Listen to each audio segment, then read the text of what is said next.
Muy bien, ya estás proyectando, atención. Ok. Bueno, te saliste.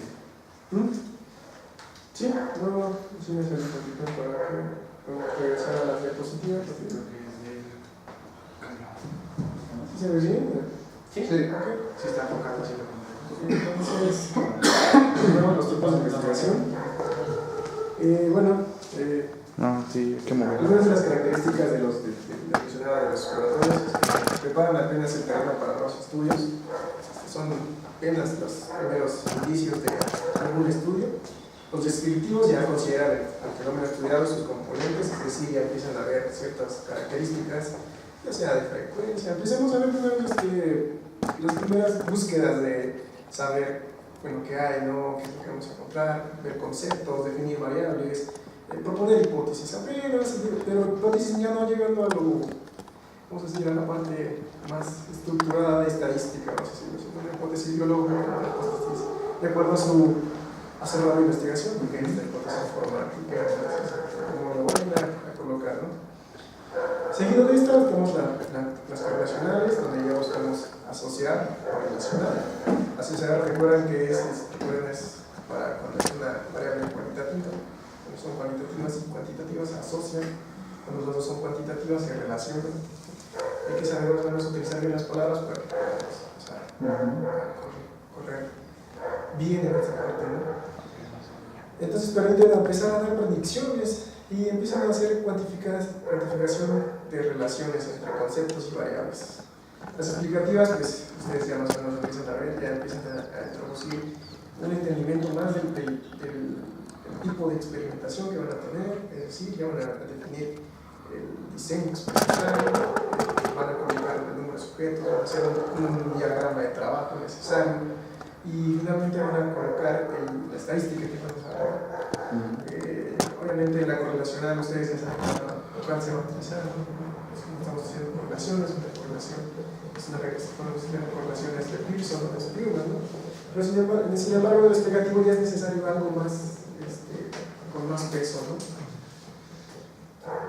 En los estudios exploratorios, vamos a verlo muy en breve, pues se realizan cuando el objetivo consiste en examinar un tema poco estudiado. Un ejemplo de ello, por ejemplo, es una enfermedad de reciente aparición, una catástrofe donde nunca había ocurrido. Ahorita no sé si ustedes han visto, pero bueno, a mí me llegaron muchos correos de personas que querían saber un tipo de método estadístico para medir sismos, ¿no? Porque el año pasado estuvo muy de moda el sismo y ahorita lo que quieren evitar todas las personas es que se mueva cualquier casa, se mueva cualquier edificio. Más que nada la gente que tiene suficiente recurso económico quiere realmente evitar eso en sus empresas, en sus industrias. Inquietudes sobre el código genético. Esto va a ser siempre, generalmente el exploratorio en este campo del código genético humano siempre se está actualizando y siempre tiene que estar explorando porque no siempre, no es algo que de hoy a mañana vamos a decir vamos a estudiar completamente una parte del código genético. El código genético es grandísimo, entonces se estudia parte por parte, entonces todos los días tienen que estar explorando, así de simple. Y son como realizar un viaje a un sitio desconocido, ¿no? Ahora sí que el autor Fernández trata de relacionar eso. Los estudios descriptivos pues, buscan especificar propiedades, características y rasgos importantes, ¿no? Describir tendencias de un grupo de población. En este ya empezamos a ver qué tipo de distribución tiene, ya empezamos a decir, ¿no? A imaginarnos cómo los datos se van a conformar, cómo es lo que van a figurar, ¿no? Únicamente pretenden recoger información de manera independiente. Aquí también es necesario que ya en un estudio descriptivo ya empiecen a deducir qué tipo de muestreo van a utilizar, ¿no? Voy a deducir muestreo tipo aleatorio, muestreo sistemático, o si no, estratificado. Entonces ya nosotros vamos diciendo el tipo de muestreo de acuerdo a las características de nuestro estudio, ¿no? El autor pues lo define con un ejemplo. En esta clase de estudios el investigador debe ser capaz de definir o al menos visualizar qué se medirá, ¿no? Y sobre qué o a quiénes se van a recolectar los datos. ¿Por qué? Pues ya en este caso nosotros los estudios descriptivos generalmente se basan bueno, la mayor parte de mis experiencias son a través de una entrevista, ¿no? Recolección de datos, simplemente. Y sí, la mayoría hacen, por ejemplo, escalas de Likert para poder empezar a hacer esa recolección. Entonces los estudios de alcance correlacional ya empiezan a tener más definición, asocian las variables. Primero que nada, las dos variables más importantes, la dependiente y la independiente. Sabemos que en los correlacionales no solamente se quedan en dos variables, ¿no? Podemos utilizar una multicorrelacional que van a tener. ¿Qué tanto afectan muchas variables independientes a la variable dependiente? Y los estudios de alcance explicativo pues pretenden ya establecer la causa de los eventos, sucesos o fenómenos que se estudian. Como les mencionaba, ya hay una prueba de hipótesis, la hipótesis nula y una hipótesis alternativa. Me imagino que ustedes ya tendrán esa noción de que cuándo utilizar esas hipótesis y cómo descartarlas también, ¿no? ¿Cuándo se deben de descartar cuando tú vas a analizar, por ejemplo, la normalidad o supuestos de independencia o supuestos de homogeneidad de varianza? En ese caso tiene otra forma de evaluar las hipótesis, pero en este alcance explicativo es lo que ya nosotros empezamos a enfocarnos, ¿no? Están dirigidos a responder por las causas y los efectos y fenómenos físicos o sociales. Bueno, porque al final un alcance explicativo nos refiere a que va a tener una discusión. Nosotros tenemos que discutir todo lo que realmente vamos a encontrar. Y llegamos a la parte de hipótesis. Entonces, más bien, aquí la pregunta es ¿cómo ustedes definen una hipótesis?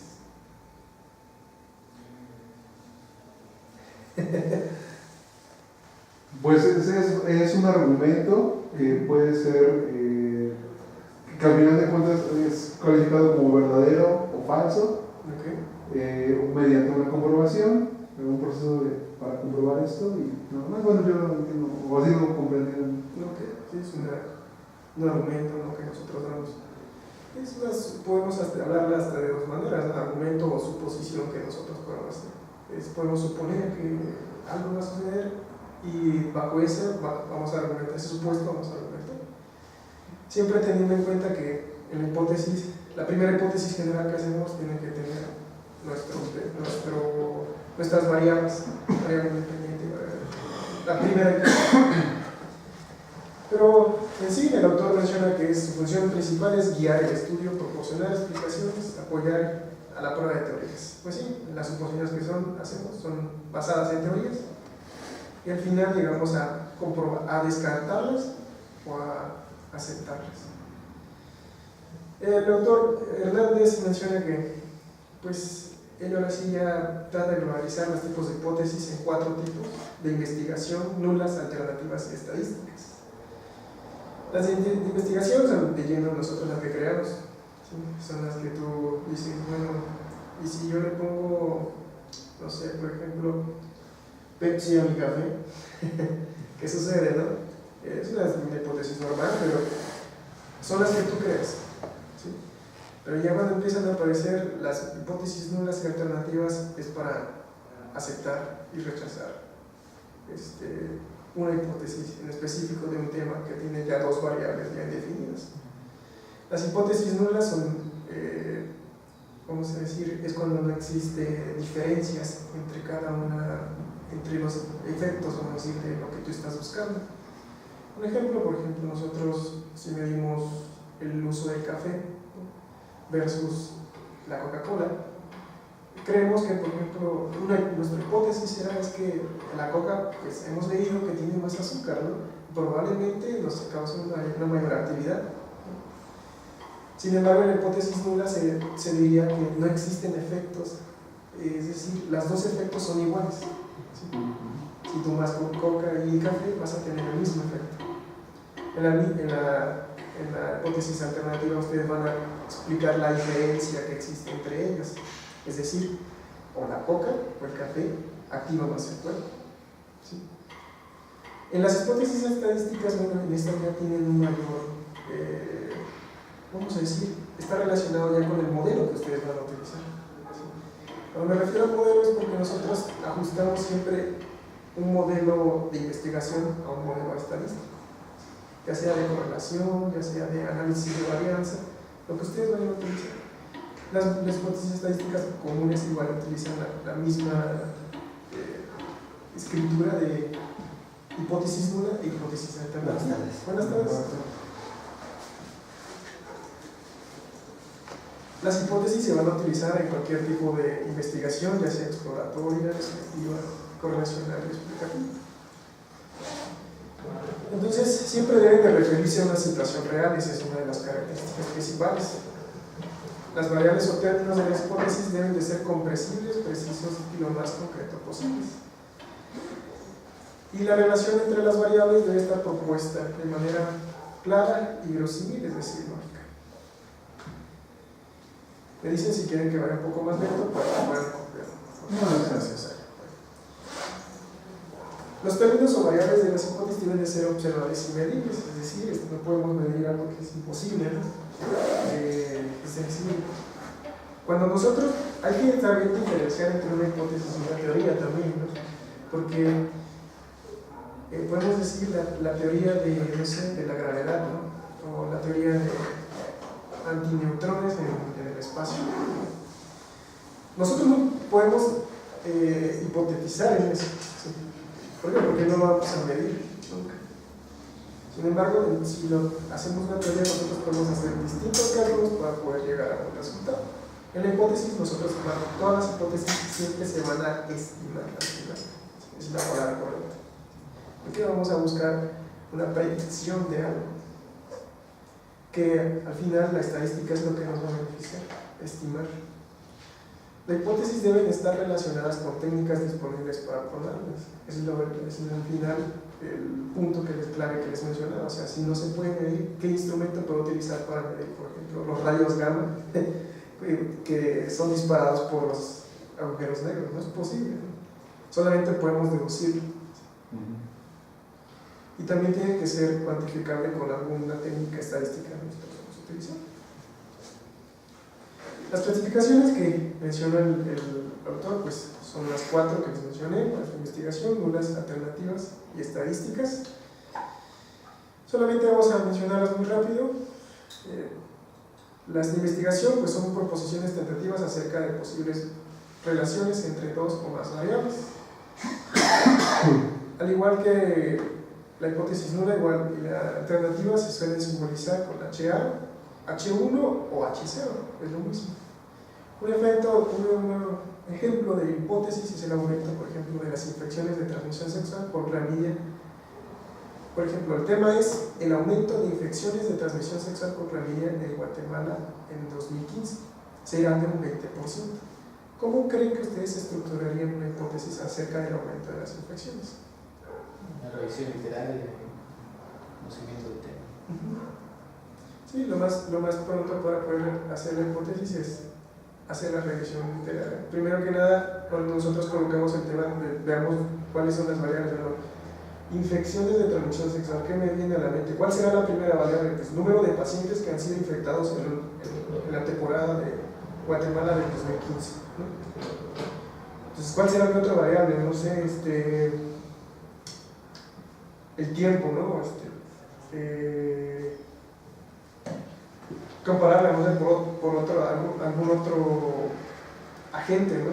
Ya sea clamidia, es del 20%. Yo lo comparo con otro que tenga mayor porcentaje de VIH, por ejemplo. En este caso, yo propuse VIH, pero siempre tenemos que hacer que tanto las comparaciones sean de la misma forma, o sea, del mismo camino. Por ejemplo, yo estoy hablando de clamidia, ¿no? La clamidia no es un virus, ¿sí? Entonces yo no puedo comparar un virus con la clamidia, que no es un virus, realmente tiene otra clasificación, se le llama agente, déjenme acordarme, es un agente invasor, no es ni una bacteria, tiene otro tipo de clasificación. Es un protozoario, exactamente. Pero tiene una clasificación como invasivo, no me acuerdo, yo sí lo buscaré. Pero el chiste es que nosotros tenemos que buscar la misma elocuencia también para poder hacer el estudio y las comparaciones. Entonces, las hipótesis, al igual que las pueden ser de tipo descriptivas, es decir, nosotros tenemos que escribir todo lo que realmente vemos, correlacionales, como les mencionaba, con dos variables, de diferencia de grupos, estudiar para comparar grupos. Bueno, aquí ya vamos a empezar a hablar de grupos. Cuando nosotros ya hablamos de grupos, es necesario que empecemos a entender el hecho de que vamos a tener un grupo tiempo cero y un grupo después de, ¿sí?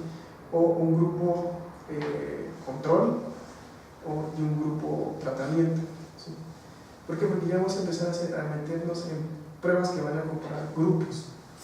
Los primeros grupos son dos grupos. Empezamos con las pruebas de T, que se les llama. ¿De qué? De T, no sé, ya me has escuchado. Esas son las para comparar solamente los grupos, ¿sí? Cuando nosotros empezamos a comprobar más de un solo grupo, entonces ya empezamos a ver otras pruebas, ¿sí? Que ya es el análisis de variables, ¿sí? Pero el chiste aquí es que nosotros, cuando empezamos a escuchar grupos, entonces empezamos a pensar en un grupo que va a ser nuestro estándar, ¿sí? Y un grupo que va a ser el efecto que queremos encontrar, ¿sí? Las hipótesis de investigación causales establecen relación de causa y efecto. Bueno, ya estas hipótesis ya son como que dirigidas para encontrar una consecuencia, porque pues estamos dando una causa.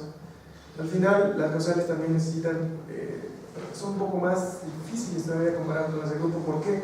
Porque en esta ya se agregan muchas variables y ya necesitamos empezar a definir otras técnicas que nos van a hacer entender la multivarianza que tienen los estudios de este tipo de investigación. Y no sé, bueno, yo en mi experiencia solamente he utilizado algunas que son, por ejemplo, muestras repetidas, que es una técnica que he utilizado, pero ya utilizan yo utilicé 5 grupos. Ya las causales, yo al final me tengo que deducir, bueno, cuál grupo es el que va a causar el efecto, por eso decimos causales. Yo utilicé 5 grupos y tengo uno control.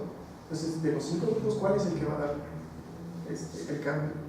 Ya se comparan no solamente el grupo que yo quería, sino se comparan entre grupos, ¿sí? Y también se comparan contra el grupo control. Y se hace todavía una interacción entre todos ellos. Ya es algo más complejo. Ok, vamos a ir un poquito más rápido. Tipos de hipótesis causales, pues hay 2 tipos, ya les mencioné, hay bivariadas y multivariadas. Bivariadas es muy parecido al de 2 grupos, ¿sí? Solamente va a tener, solamente va a tener 2 variables, ¿sí? Es lo que quiere decir una variable independiente y una variable dependiente. ¿Cuándo podemos utilizar una hipótesis causal bivariada? Es cuando nosotros, por ejemplo, queremos ver, no sé, la relación entre, no sé, el efecto del café, el hombre y la mujer, ¿sí? Simplemente tenemos una variable que es el sexo, vamos a decir, y el efecto del café, ¿sí? O podemos comparar, si nosotros ya lo dividimos en grupos, ¿sí? Sería el hombre y la mujer, ¿sí? Pero como queremos solamente ver 2 variables, que es el efecto y el sexo, ¿sí? Así muy en general. Hipótesis causales multivariadas plantean relación entre diversas variables, ¿no? Y aquí hay una diversidad de variables. Esto generalmente se hace cuando nosotros hacemos un test, ¿no? Un cuestionario. ¿Por qué? Porque generalmente todas las preguntas que hacemos de los cuestionarios, todas esas se convierten en variables. Y al final queremos encontrar el efecto en un tema en particular, por ejemplo, la actividad cognitiva. Realmente en psicología eso es algo que se llama la actividad cognitiva. Y ahí es donde ya hacemos regresiones lineales múltiples o ya análisis más estructurales, que ya son análisis jerárquicos, que llaman así, donde ya establecemos qué tipo de pregunta es más importante, que le cause efecto principalmente a la actividad cognitiva. Y bien, llegamos a las hipótesis nulas. Como les mencionaba, las hipótesis nulas solamente vamos a refutar o negar el hecho de que si existe una igualdad entre 2 fenómenos, ¿sí? Generalmente en estadística se representa como H0, ¿sí?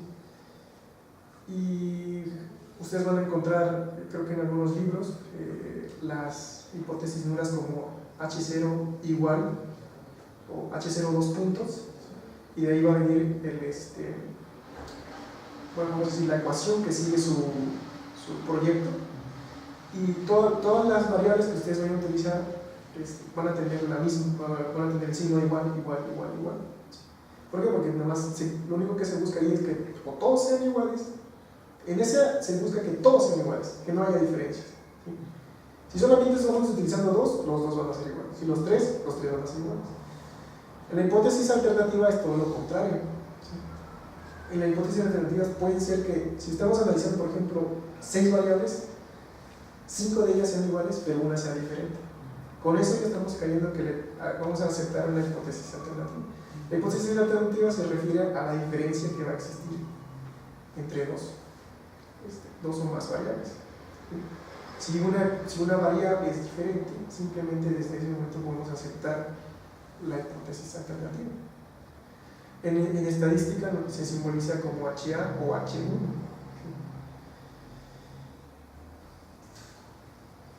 Ok, hay unas. Ahora sí que vamos a retomar las pruebas de hipótesis. Yo no sé qué más o menos entiendan por pruebas de hipótesis. ¿Qué es lo que se le ocurre cuando ustedes escuchan una prueba de hipótesis?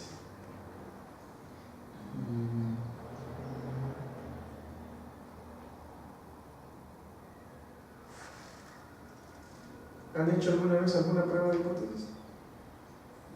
No. No sé exactamente. Ok. Bueno, cuando hablamos de pruebas de hipótesis, hablamos de que nosotros vamos a rechazar o aceptar, ¿no? ¿Bajo qué criterio vamos a aceptar y rechazar? ¿Sí saben cuál es el criterio principal para aceptar y rechazar? Ajá, el nivel de confianza o el valor crítico, se le llama así. Algunos, lo más fácil en palabras simples, vamos a decir así, es el valor de P. ¿Sí? Nosotros las pruebas de hipótesis que tenemos, pues vamos a ver desde lo más sencillo, las hipótesis que aceptan tanto la hipótesis nula y la hipótesis alternativa. Para poder hacer cada una de las pruebas para poder aceptar cada una de estas dos hipótesis necesitamos hacer pruebas estadísticas. Voy a platicarles un poco sobre una prueba que generalmente ustedes ya la han escuchado, es la prueba de normalidad. ¿Sí? ¿Qué saben sobre la prueba de normalidad? Un poco, a ver si tiene que ver con la idea que tengo. Es como cuando se tiene una base de datos y la prueba de normalidad es someterla a un proceso para que no haya duplicidad de datos o sea, esté la información concreta, no haya, o sea, pues, como digo, duplicidad o redundancia, datos repetidos, datos así. Comportamiento de la muestra, ¿no? Exactamente. Vamos como un poquito más a la parte del comportamiento. Sí está ligado porque a la que mencionas es otra prueba que se utiliza. Más que nada la prueba de normalidad, pues vamos a checar cómo se distribuyen los datos, la población de los datos. Generalmente la prueba de normalidad se hace en una investigación de tipo descriptiva, ¿sí? Porque en ese vamos a ver qué tipo de distribución tienen los datos. Las pruebas de normalidad, primero lo que van a hacer es checar si los datos tienen mucha variación entre ellos. ¿Sí? Entonces, en una prueba de normalidad, lo que primero se va a poner en lo más importante es que la hipótesis nula no se rechace. ¿Sí? ¿Perdón? En las pruebas de normalidad, lo más importante que se busca es que la hipótesis nula, ¿sí? Más bien se acepte, perdón, en este caso. Es que nosotros no podemos decir que las hipótesis se aceptan, nunca se dice, sino más bien se rechazan o no. ¿Sí? Si nosotros hablamos que de una prueba de normalidad salió muy alta, las pruebas de normalidad nunca se deben, se deben de aceptar, no rechazar. Perdón, no se deben no rechazar. Es que ahí tengo la confusión, perdón. No se deben no rechazar. Así es. ¿Podría darnos un ejemplo para, así Claro. como de una hipótesis ya formulada, o así un ejemplo para saber que quede un poquito más Sí, claro? está bien. Sí, porque con eso de que aceptar y no rechazar, Ajá, mira, como los mira, temas. voy a hablarles así en más fácil. La palabra aceptar no se utiliza en estadística, no podemos aceptar una hipótesis, ¿no? Sino que o no la rechazamos o la rechazamos, ¿no? En la prueba de normalidad lo primero que se busca es no rechazarla, ¿sí? Así de fácil, no rechazar. Si ustedes la rechazan, quiere decir que los datos no son normales, ¿sí? Ahora, un ejemplo, ¿no? La prueba de normalidad, lo que se busca es saber si es normal la Exactamente. distribución. La Y distribución. buscamos no rechazar esa normalidad. O ya Exactamente, no rechazar esa normalidad. Pues que tratar de ver si es una distribución normal. Exactamente. Ok. Eso es lo concreto. No rechazar la hipótesis. Entonces, ahora un ejemplo. Nosotros podemos tener una serie de datos, por ejemplo, en las veces que pasan, vamos a poner un ejemplo, ¿no? El número de carros las marcas de carro que pasan aquí en la calle de Ávila Camacho. Tenemos marcas de Ford, Nissan, diferentes, ¿no? Sin embargo, aquí no hay marca Ferrari, ¿no? No hay marca Porsche. Ni hay, vamos a poner una marca que es muy común aquí, Audi, ¿no? Pero es poco, es muy careta. Entonces, si nosotros comparamos, por ejemplo, entre una marca Audi, una Nissan y una Ford, ¿cómo creen que sea la normalidad? ¿Será que sea la misma cantidad de Audis que el número de Nissan y el número de Ford? No. Desde ese momento nosotros decimos, no está bien la normalidad, ¿no? Quiere decir que aquí va a haber poquito y aquí va a haber mucho, ¿sí? Los datos no son normales, ¿sí? Entonces, cuando nosotros hagamos nuestra prueba de hipótesis acerca de la normalidad, nosotros entonces vamos a decir, voy a rechazar la normalidad porque no están siguiendo, ¿sí? No están siguiendo una distribución normal, ¿sí? Sí. Bueno, ahora, pero nosotros sabemos que los coches, por ejemplo, Porsche o ese tipo, pues no es común que pasen así muy seguido. Pero con algo, ¿será posible que suceda el caso de que pase un suceso y que no lo podamos detectar tan fácil, esa normalidad o no normalidad? No sé si me explico. O sea, si yo no conozco muy bien de coches, no sé si esos datos son como que normales o necesariamente necesitas investigar cuál es la mayor cantidad de autos, las marcas, para saber si tus datos van a tener esa normalidad. Sí, mira, lo que sucede es que ahorita nosotros pusimos un ejemplo muy alejado, ¿sí?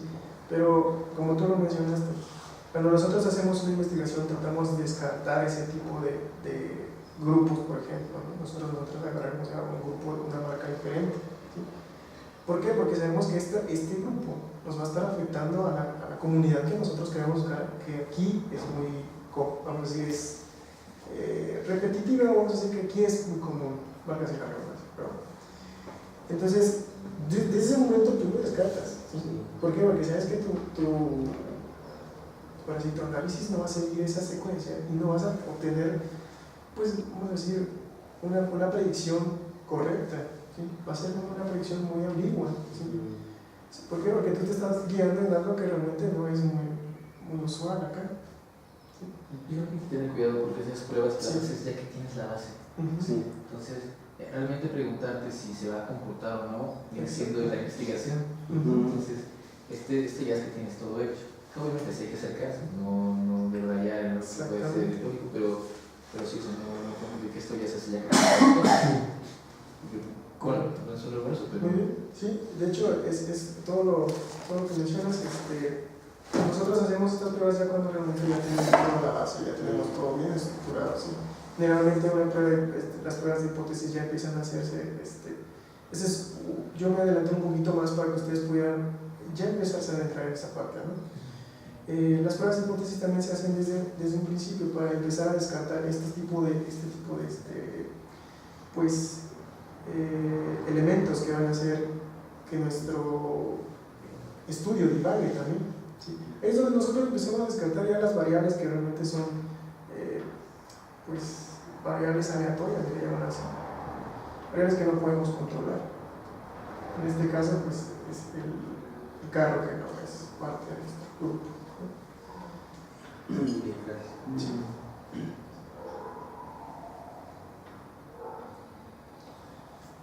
Y bien, en las mismas diapositivas también yo les menciono las funciones de las hipótesis, ya también conforme vamos explicando, sabemos que es probar teorías, sugerir teorías.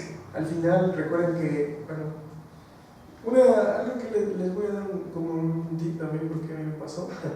Una ocasión yo fui a exponer a Campeche y me sucedió que pues yo llegué y en el cartel tenía, pues vamos a decir, mis objetivos, mi metodología y mi discusión. Sin embargo, nunca abordé mi hipótesis. Y al final daba como una conclusión, ¿no?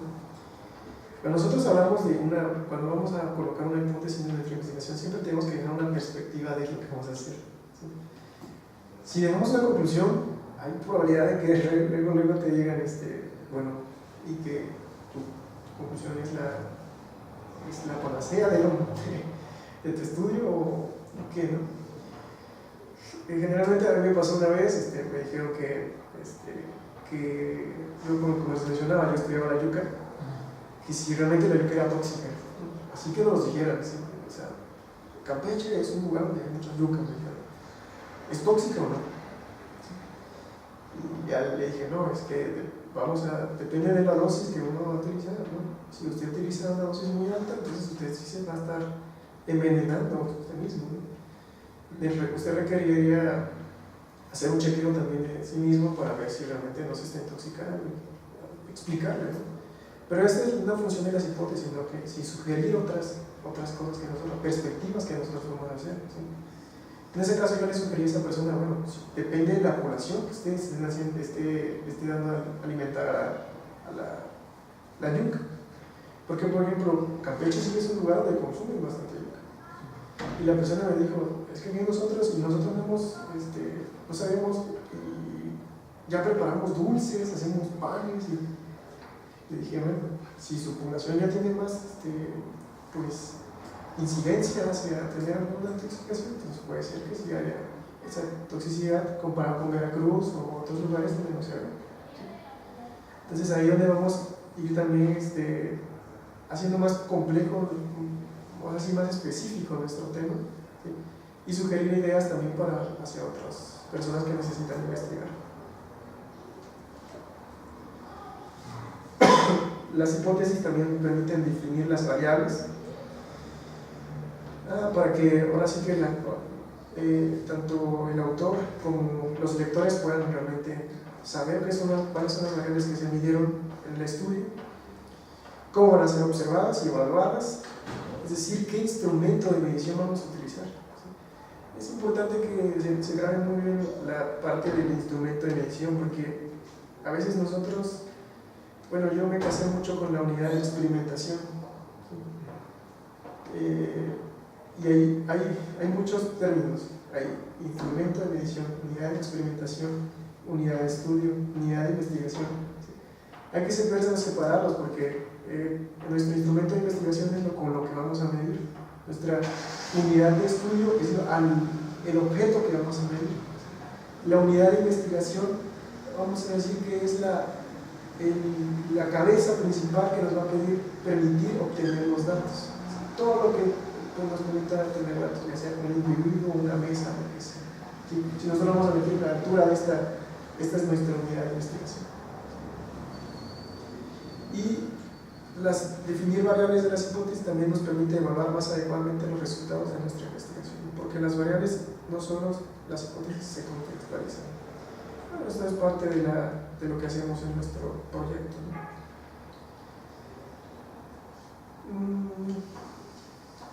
Definición conceptual y constitutiva.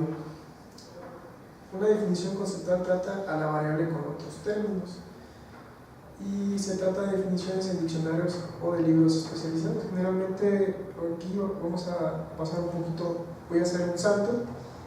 El autor hizo un salto porque realmente cuando nosotros adentramos en la hipótesis, las primeras cosas que van a destacar son las variables. Primero que nada. La persona lo que va a hacer es definir esa variable. Una vez que yo encontré, por ejemplo, en la hipótesis que habíamos puesto el número de carros que pasan aquí, entonces vamos a definir carros, ¿sí? ¿Qué es un carro? ¿Qué es lo que, por qué están pasando? Nos vamos a hacer primero que nada las preguntas de investigación principal: ¿por qué? ¿Cómo? ¿Para qué? ¿Cuándo? Y encontrar primero que nada la división de esa variable. Eso es lo que el autor trata aquí de destacar, ¿sí?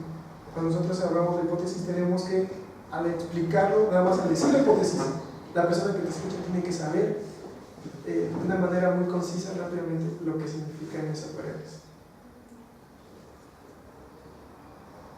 Definición operacional.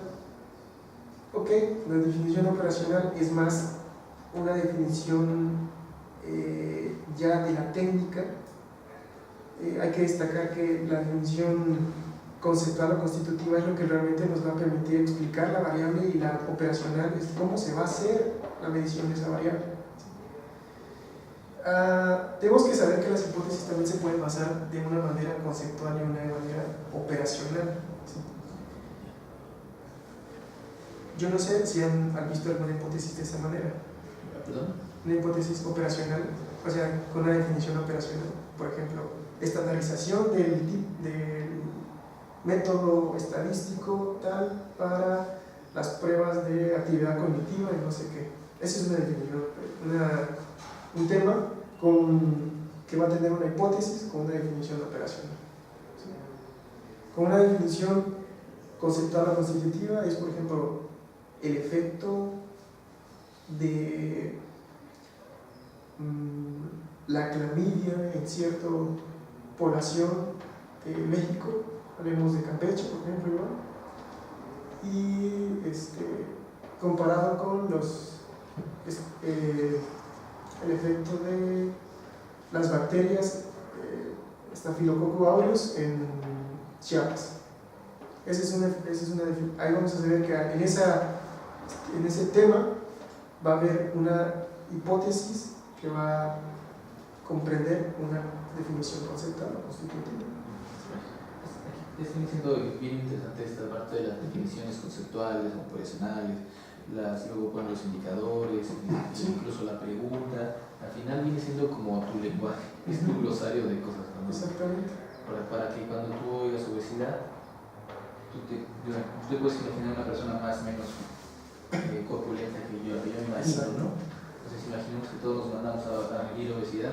Traigan 3 personas con obesidad, yo seguro que las personas que trabajan van a ser distintas. Entonces, de la operación, la definición conceptual y la operacional es que todos hablemos un lenguaje común. Cuando todos establezcamos una definición operacional y todos queremos entrar a personas con obesidad, vamos a traer personas bien cercanas. Claro. ¿No? Sí, obesidad para nosotros es un peso mayor a esto, su grado de estatura, peso, y quedas.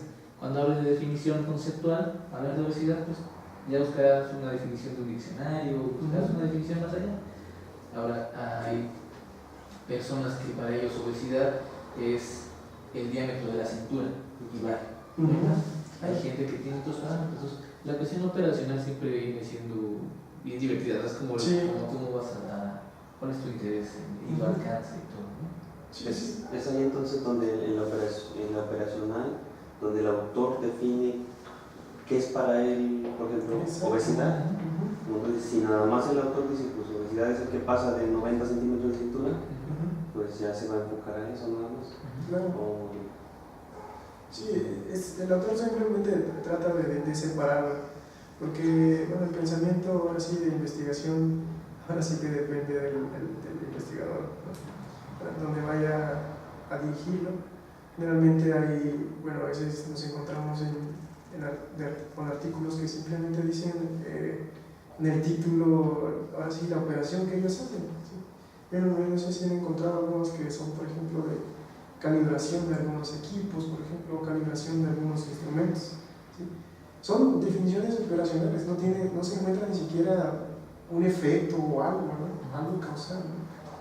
Entonces ya una definición conceptual, pues como ya ves hasta causas, efectos, hasta te puedes imaginar un poco más de lo que hay, ¿no? Y eso va definido, me imagino, que en el marco conceptual de la Claro. investigación. Exactamente.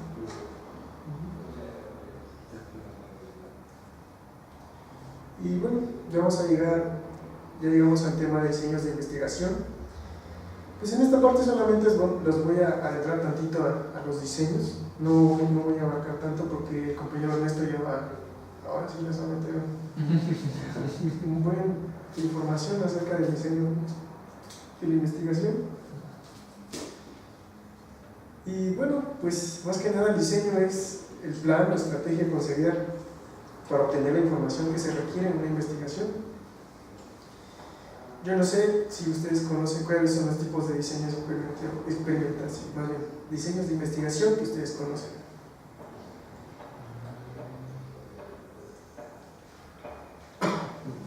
Estamos platicando. No es el transversal, longitudinal. Bueno, eso es un poquito más adentro, ¿sí?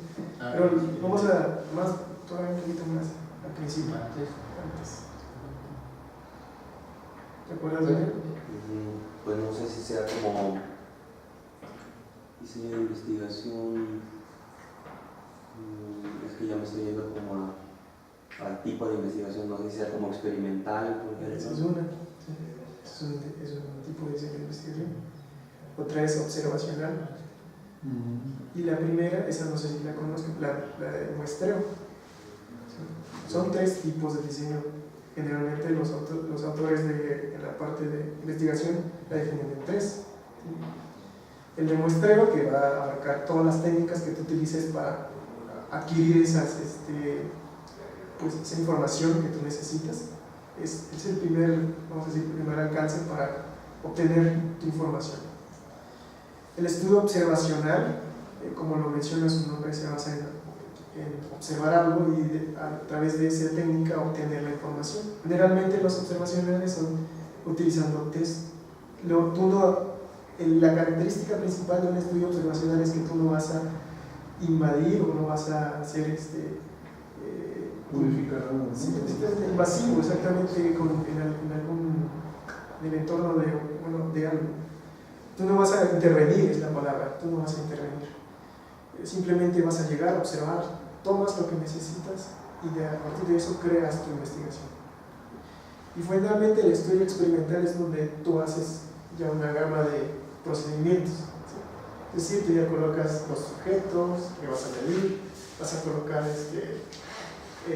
los instrumentos, vas a colocar las variables, cuáles variables van a haber, qué covariables van a haber. Bueno, tú todo lo tienes, todo recae en ti. ¿Sí? Yo no sé cuáles son los estudios entonces que ustedes utilizan, observacionales, de muestreo o experimentales. Yo la verdad que no he hecho investigación, estoy ingresando apenas en la maestría. En la licenciatura sinceramente no nos piden así como hacer una gran investigación, hacemos algo muy light, diría yo, muy ligero. Pero considero que en la maestría nos han encargado prácticamente 1 o 2 trabajos y los que hemos hecho son como nada más de observar y describir lo que hay. Hasta ahí nos hemos quedado nosotros. Sí, la verdad, generalmente es el proyecto más simple que vamos a pedir, que se puede pedir, ¿no? Un proyecto de observación y a través de eso guiarse para crear así el diagrama de trabajo y el análisis estadístico necesario. Generalmente es un estudio de observación, pero no sé, ustedes me imagino que han tenido un poco más de experiencia, ¿no? Hemos hecho experimentales, observacionales, en la parte cuanti, entonces, hemos hecho correlacionales, quasi, y en la parte cualitativo hemos hecho descriptivos, interpretativos, y estamos tratando de entender un poco el participativo y dar un poco eso de cambio de la realidad, ¿no? Ok. Sí, ya, eso es un poquito más complejo. No tiene mucho que ver con el experimental, porque pues ya es muy alejado. Sí. Pero sí, dentro de los 3 que más se han abarcado, de los que más ustedes pueden encontrar así información en internet o en cualquier forma de búsqueda, son muestrales, experimentales y observacionales. Vamos a decir, el autor lo divide, Hernández lo divide por dos vías, simplemente no experimentales y experimentales. Sí, es más sencillo porque no experimentales van a entrar todos aquellos que existen, que realmente no tengo ni idea de algunos. Y en experimentales pues son los que tú puedes manipular y tú puedes controlar también cualquier variable. Los tipos de diseño pueden ser dentro de los mismos, experimentales y no experimentales. Pueden haber de cuantitativo y cualitativo, así de fácil. ¿Sí? En sí, la investigación experimental se divide en preexperimentos, experimentos puros y cuasi-experimentos. Y la investigación experimental la dividimos en diseños transversales y diseños longitudinales. Vamos a entrar a dos conceptos que son un poco complicados, ¿sí? Pero hay que entenderlos bien. ¿Sí? Primero que nada, ¿qué es un experimento? ¿Cómo definirán ustedes un experimento? ¿Qué es un experimento? Es, tomando en cuenta la hipótesis, es probar la hipótesis. Claro. Si no la tomamos en cuenta, la experimentación es ampliar la realidad para probar algo que pasa, ¿no? Claro, exactamente. Sí, un experimento tú alteras una parte de la realidad para realmente encontrar lo que tú quieres.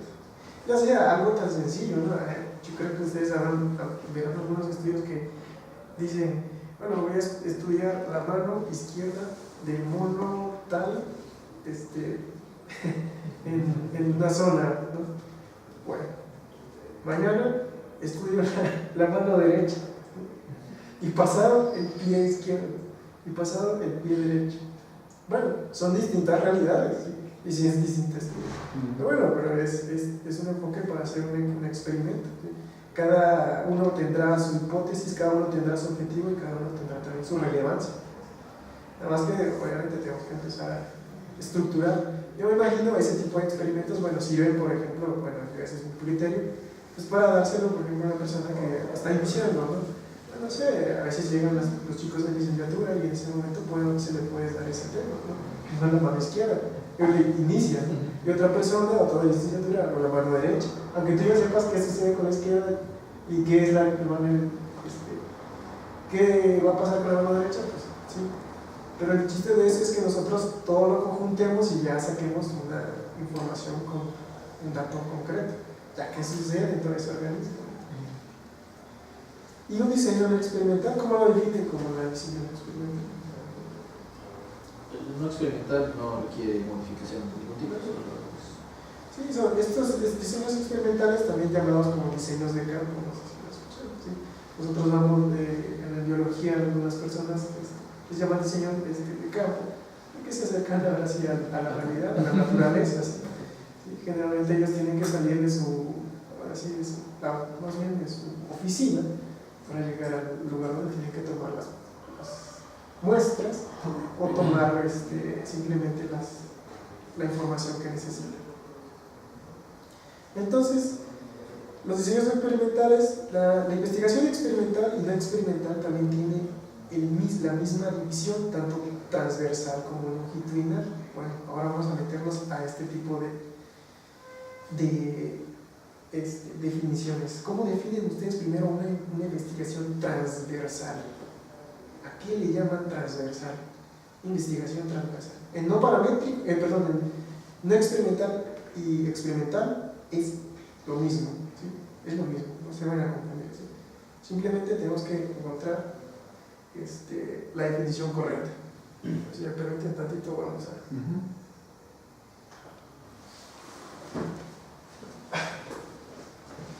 Entonces, ¿esta es la maestría en administración? Sí, bueno, es de las ciencias sociales, recursos humanos. Recursos humanos. No sé si es el Sí, la de, ¿Dónde estás? es de nueva generación, de hecho yo soy de la primera generación, voy en el tercer semestre y estamos ahorita, ya está la segunda generación en el primer semestre. ¿Dónde está el plantel? ¿Ahí en Lozana? En los primeros. Ya. Sí, estudiamos esta año. Sí, pero estamos en el salud pública. Todo Ah, muy Se bien. cuenta que están todos los institutos de posgrado ahí juntos. Ah, Pensé que estabas arriba. No, no estamos allá en el caso. Sí. Sí, pues ahí estamos iniciando la investigación también. Qué ¿Qué bueno. llevas? ¿Qué tema llevas? ¿Apenas vas a empezar? Sí. Ah. Bueno, pero ahorita ya nos están pidiendo ya iniciar, ¿no? Porque ya estamos a prácticamente un semestre de concluir y quieren que ya tengamos nuestra tesis. ¿Un semestre? Sí. En un semestre de toda la vida. Vas a necesitar esto. Sí, mucho café. Sí. Y ya, ahorita adicto a los chocolates. Sí. Bueno, continuamos con esta parte. ¿Cómo definen transversal o una investigación transversal o transeccional? ¿Qué le llaman ustedes transversal? La transversal es la que se realiza como en dos tiempos, un inicial, a lo largo del tiempo, y una medida. Esa es la longitudinal. Ay, perdón. Es el revés, ¿no? Sí, es al revés. Exactamente. Sí, un cruzamiento de cables ahí. Sí. Pero bueno, la investigación transversal es cuando se recopilan en un solo momento. ¿Sí? Muchos autores, pero aquí vamos a aclarar algo, lo definen dependiendo o el tiempo o el sujeto. ¿Sí? Algunos autores ustedes van a encontrar es la medición en un sujeto dado, así se llama. Por ejemplo, el censo, como se ve en la imagen. El censo es un estudio transversal porque solamente se utiliza una vez el sujeto y ya no se vuelve a utilizar. Ese es transversal. Así lo definen algunos. Otros lo definen no, solamente es un momento dado y de allá nunca más. ¿Sí? Cualquiera de los dos son válidas, pero les menciono el de cuando se utiliza sujeto generalmente se usa en experimentos y cuando se utiliza en un tiempo dado se utiliza en observacionales. Ese es el transversal. Y principalmente, pues, el propósito de este es que nosotros vamos a conocer la variedad entre distintos sujetos. ¿Sí? O, más que nada, entre distintos sujetos. ¿Sí? Porque, por ejemplo, nosotros podemos hacer el censo en una casa y el número de personas que habitan en esa casa puede ser, no sé, ese tiempo, esa persona tuvieron mucho tiempo y la verdad tuvieron para tener hasta 10 hijos, ¿no? ¿Sí? Y en otra casa no tuvieron tanto tiempo porque tuvieron mucho trabajo y tuvieron solamente 3 hijos. Esa variedad pues empieza a darnos como una idea de qué tanto realmente la población depende, no sé, de su actividad económica. ¿Sí? Porque, por ejemplo, nosotros decidimos que las personas que tienen solamente un hijo pues no tuvieron tanto tiempo para tener hijos y se dedicaron más a su trabajo. Y estas personas que tienen muchos hijos, pues no sé, tienen mucho tiempo para estar en la casa o para estar con sus hijos, o no dependen de un recurso económico que pues, necesite estar trabajando todo el tiempo. Vas empezando a dar deducciones, ¿sí? Simplemente. El chiste es que el diseño transaccional simplemente te va a dar la imagen de distintos sujetos, distintos tipos de sujetos, ¿sí? Una variedad de sujetos. Los estudios transaccionales utilizan muchos sujetos, la verdad. A mí me tocó hacer un estudio con unas ratas y matamos aproximadamente, perdón la palabra, pero tuvimos que eutanizar 108 ratas. ¿Sí? 108 ratas. Se fue aproximadamente 6 meses de estar haciendo puro el proyecto de perfusión, hacer muchas pruebas y terminamos pues hacer muertos. Pero ese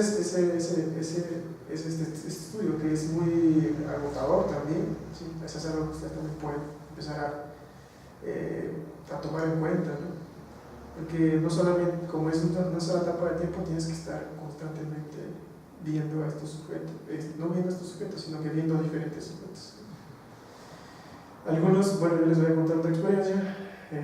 Es también agotador desde la parte observacional porque no siempre tienes el mismo resultado, ¿sí?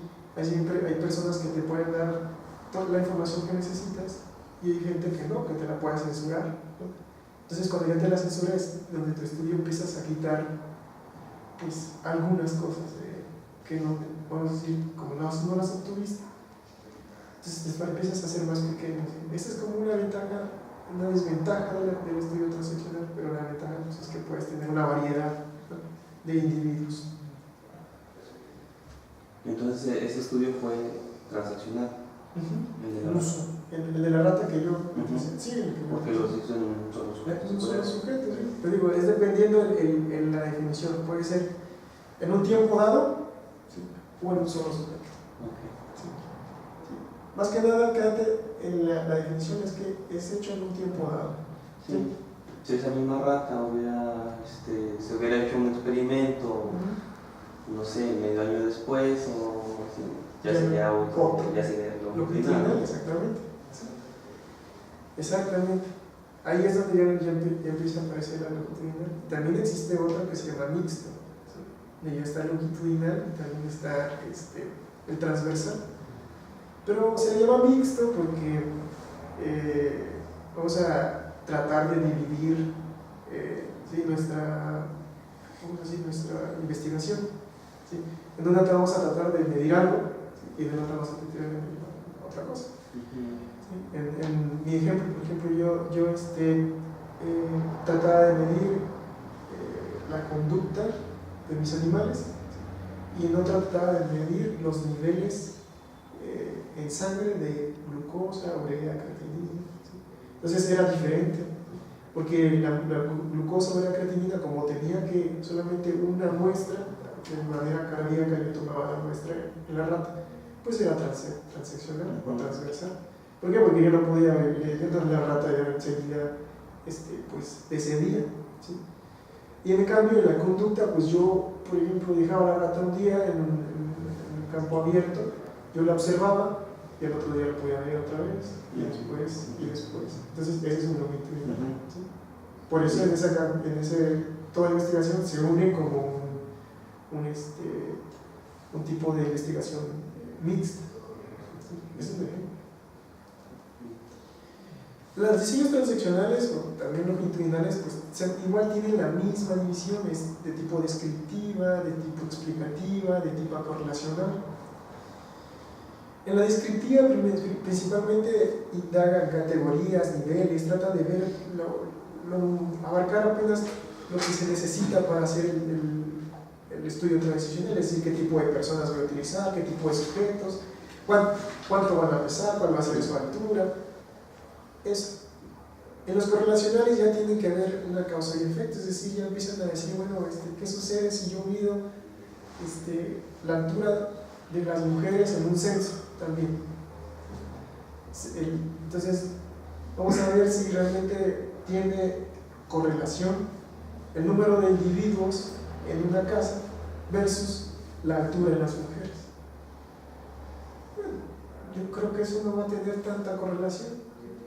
Pero pues en este caso ya nosotros vamos a buscar una causa, bueno, ¿cuál es la causa? Bueno, pues tal vez la mujer tuvo muchos hijos, ¿sí?, tuvo un problema de altura, tuvo un problema con sus huesos, o sea, algún problema de pérdida de calcio, tuvo una disminución en los poros de sus huesos, tuvo osteoporosis, algo así, no sé, y por eso esa población tiene mayor incidencia de osteoporosis. O no puede ser otra causa, pero el chiste es que vamos encontrando esa correlación, esa causa, ¿no? Pero solamente se hace en un tiempo dado. ¿Okay? También hay retrospectivos y prospectivos. En sí, los retrospectivos se refiere a que a veces se reconstruyen las relaciones a partir de variables dependientes y los prospectivos a partir de variables independientes. Es decir, dependientes porque vamos a utilizar, pues vamos a decir, variables que nosotros ya vamos a llevar un estudio, por ejemplo, en el censo, la variable que es independiente es el número de personas, más bien, la variable que es independiente es la que ustedes van a colocar, lo que ustedes quieran, ¿sí? Por ejemplo, Puede ser el número de personas, ustedes ya colocaron imagínense, tienen personas, poblaciones de 7, 8, 9 o 10 familias, una familia de 10 personas, y ustedes quieren descubrir en ese cuál es el efecto en una variable independiente, por ejemplo la altura, les mencioné. Entonces, en esos ustedes lo único que ya llevan es el tipo de variable que ya hayan estudiado. Generalmente, vamos a decir, cuando uno hace la investigación no trata de abordar tanto o llevar ya una variable, ¿sí? Sino que trata de abarcar todos estos fenómenos, ¿sí? Es decir, no lleva un estudio de tipo retrospectivo prospectivo, sino que al final nosotros ya definimos, ¿sí?, qué es prospectivo o definimos si es retrospectivo, ¿sí? ¿Por qué? Porque ya tenemos conciencia de lo que estamos viviendo, ya tenemos conciencia de lo que vamos a hacer. O de causalidad múltiple, también hay otra, esa es de causalidad múltiple. Generalmente la retrospectiva y prospectiva solamente se refiere a dos variables, y en la causalidad múltiple a muchas variables. En resumen, yo les puedo decir, las correlaciones causales generalmente los transaccionales casi no son, bueno, sí son comunes, pero vamos a decir, hacer un estudio así es muy minucioso, y generalmente se tiene que hacer comparado con algo muy grande, ¿sí? Si se estudia, por ejemplo, la población de México, se tiene que comparar, por ejemplo, con la población de Estados Unidos. Ese es ya más como que relevante. No es tan común que, por ejemplo, nosotros estudiamos un diseño transaccional de, sí, tal vez Campeche contra Yucatán, o no sé, Veracruz versus Tabasco, ¿sí? Pero ya son muy grandes, ¿sí? No podemos quedarnos con algo muy pequeño porque no va a ser una muestra representativa, ¿sí? Las muestras generalmente de un estudio de diseño transaccional de correlación causal tienen que tener más allá de 100 observaciones, ¿sí? Pero no sé si eso lo han escuchado, porque abajo de 100 es cuando ya no tiene un efecto, o es decir, ya no cumple dentro de los supuestos que nosotros debemos validar, que son formalidad, independencia. Porque generalmente cuando se hacen estos estudios correlacionales hay mucho, se le llama así, autocolinealidad o autocorrelación, es decir, las variables que tú estudias,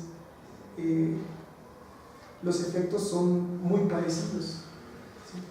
Es decir, voy a poner un ejemplo.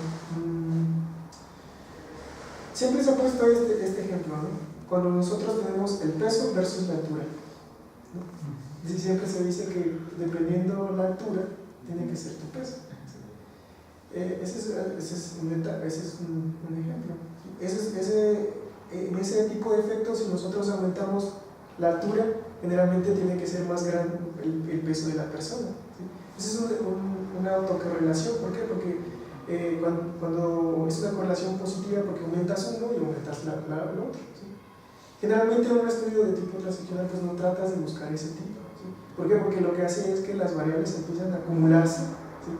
Estos efectos empiezan a acumularse y empiezan a darte como que errores de investigación, que ya vamos a ver también, que empiezan a hacer a ver en tu variable que todo es perfecto, todo es algo que no es posible, ¿sí? En los estudios correlacionales, bueno, no sé si han visto el estudio de correlación de Pearson, correlación de Spearman, donde mides una R cuadrada y una R.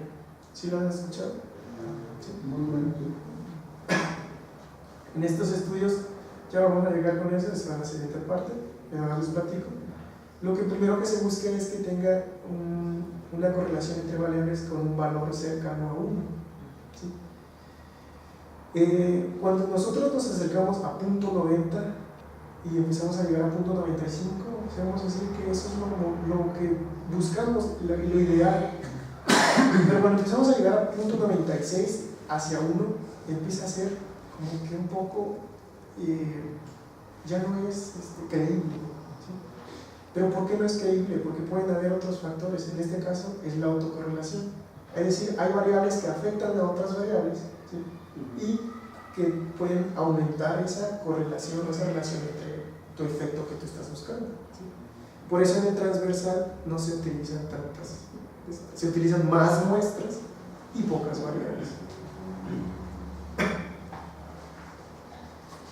Bueno, el autor aquí dejaba las encuestas de opinión, son consideradas por algunos autores como un diseño de experimental, transversal, descriptiva o correlacional causal.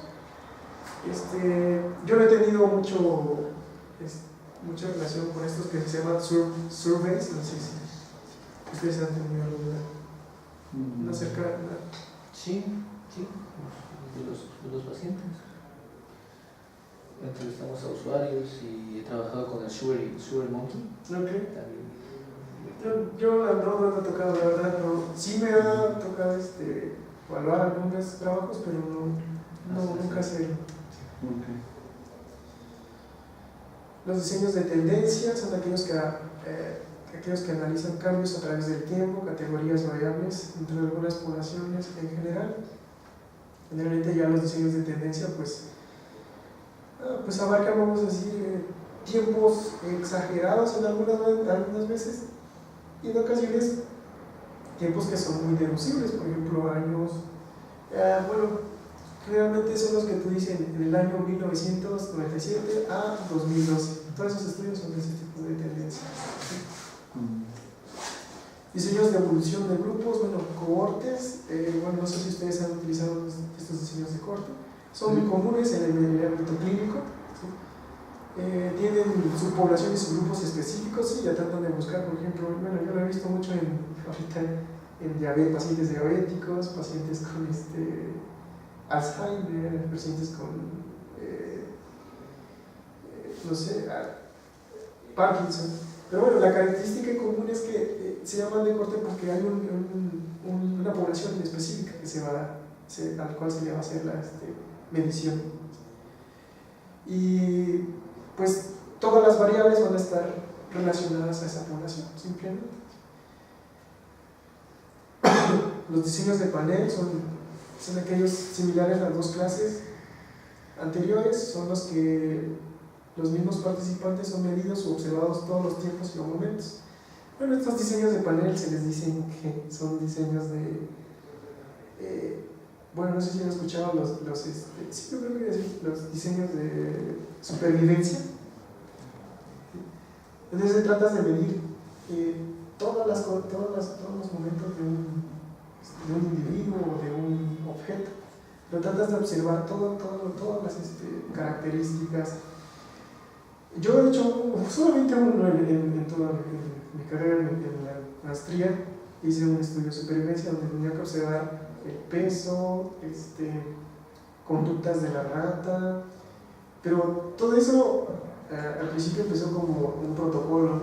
Al final pues se reúne toda esa información y se ve que ratas pues tuvieron un efecto colateral al experimento, ¿sí? Y que en ese momento pues hubo cambios en el peso o cambios en la conducta que pudieron aseverar que estaba acercándose a su muerte la rata. Sí, porque en mi caso yo utilizaba un tóxico y lo administraba. Entonces la rata hubo un momento en que dejaba de comer, no tenía sus conductas, por ejemplo, sexuales normales, se peleaba mucho con las ratas, le sangraba mucho la nariz. Entonces todos esos estudios abarcan estos diseños de panel.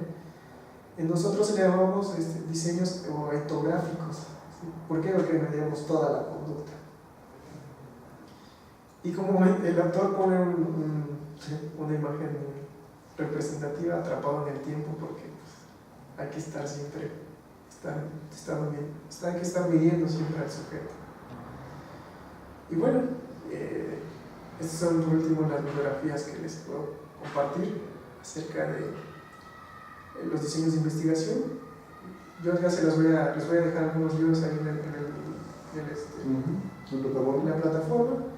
Me gustaría que viéramos algunos ejemplos, porque simplemente va a ser algo muy sencillo. Voy a poner unos ejemplos de investigaciones.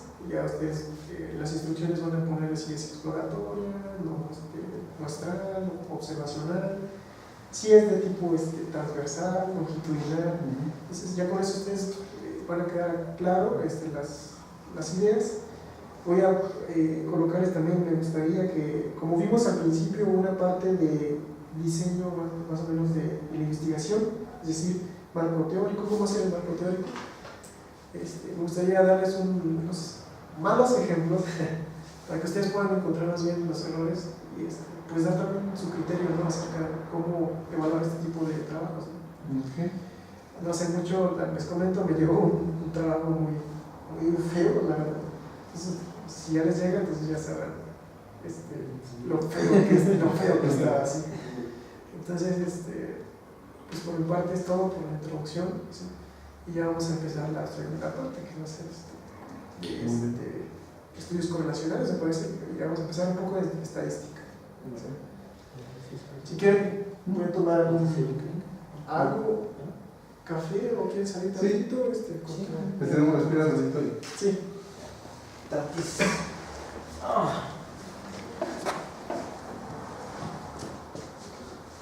Sí, vamos a ponerle.